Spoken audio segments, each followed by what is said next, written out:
Américo Martins, por lá, mais uma polêmica cerca a emissora de TV pública, a BBC. O presidente do canal deixou o cargo por causa de um conflito de interesses. Ele teria ajudado a facilitar um empréstimo ao ex-primeiro-ministro Boris Johnson. Américo Martins, mais uma polêmica envolvendo o BBC e envolvendo Boris Johnson também.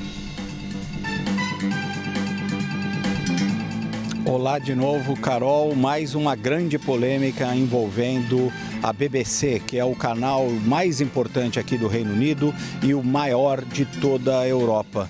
O presidente do conselho, Richard Sharp, pediu demissão hoje depois que uma investigação independente descobriu que ele teria, de fato, intermediado um empréstimo de 800 mil libras ao ex-primeiro-ministro Boris Johnson, que foi quem o indicou a esse cargo.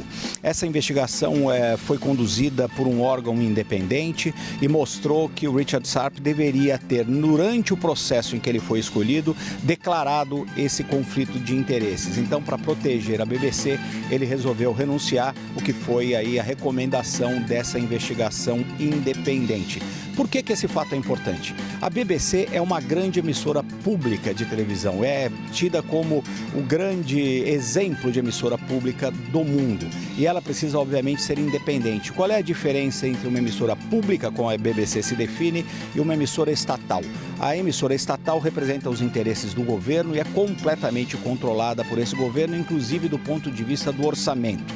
No caso da BBC, depois de um processo de seleção, o primeiro-ministro de fato indica quem é o presidente do conselho, mas todas as outras lideranças da empresa são escolhidas através de um processo de seleção. E, crucialmente, o governo não tem como conter o orçamento da BBC, porque aqui no Reino Unido, todo mundo que usa algum serviço da BBC ou tem um aparelho de televisão em casa tem que pagar uma taxa mensal para financiar diretamente a empresa. Então, se a empresa for crítica do governo, por exemplo, não há como esse governo suspender o seu orçamento.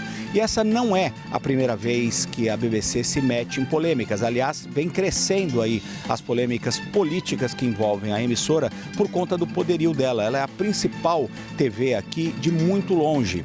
Ela, por exemplo, que vai gerar a maior parte das imagens da coroação do rei Charles III no próximo sábado. Ela é muito importante do ponto de vista da comunicação e da agenda política aqui. Por que essa interferência vem crescendo? Porque os políticos querem, de fato, influenciar o conteúdo da empresa. Agora vai ser escolhido um novo chairman, um novo presidente do conselho e vários funcionários da empresa, inclusive alguns dos principais apresentadores, já estão pedindo que o novo chairman seja apontado de maneira independente e não pelo primeiro-ministro. Carol.